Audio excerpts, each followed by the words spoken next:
In front of me is Realme 12 and today I would like to show you how you can turn on or off autocorrection.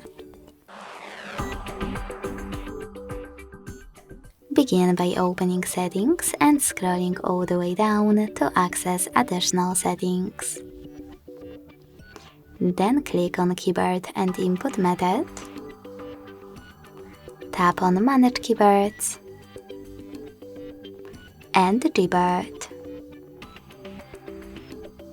Finally, click on text correction, scroll down just a bit and use this switcher next to autocorrection.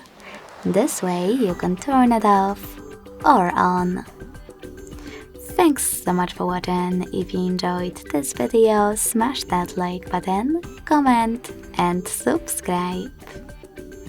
Bye!